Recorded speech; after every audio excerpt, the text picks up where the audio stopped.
OK, mám ťažký týždeň za sebou a teraz sa chcem rozbiť. Najebať sa až tak, že nebudem vedieť chodiť. Ak nejdeš s nami piť, bratku, nemáš tu čo robiť. Opakujem ešte raz, ak nejdeš piť, tak odíď.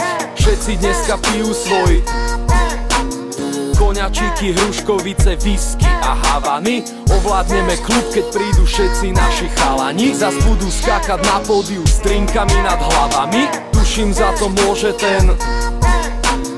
Ešte pred hodinou boli všetci normálni. Tak to ale býva, začína sa decentne. No keď nápoj začne písať, zábava sa rozbehne. Lebo ohnivá voda je ten. Nedám si trošku, nalejem si poriadny. V jednej ruke držím panáka, v druhej ruke brzdu. Dneska oslavujem, jak keď pustili gazdu. Dneska večer popíjame. Nemusíš sa pýtať, čo je v mojom pohári. Brácho, je tam ten vyjebaný. Dvojité whisky, dvojité havany. Presne dneska večer popíjame.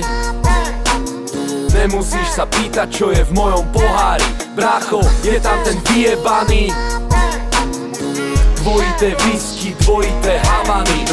Trasem s tou fľašou ako Michal Schumacher. Za tie roky už mám prax, nejsem žiadny amatér. Sleduj. Šampanské dopadá na tie veľké cecky. Je to krásne, Čech by povedal, že je to hrozne hezky. A fľaška stráca váhu, ja strácam rovnováhu. Zapíjam zdravý rozum, až kým sa stratí rozum. A noc je ešte mladá, treba ísť. Volá Abe, sú tam všetci, že vraj treba prísť. Idem si zresetovať hlavu, mám ten.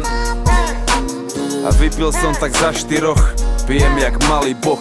A v pohári mám znova. Pripijam na zdravie svojim, pijem aj keď ledva stojím. Alkohol a tráva, až do 6 rána. To zase bude dráma, keď budem večer vstávať. A viem, že budem pikať, že budem riťou cikať.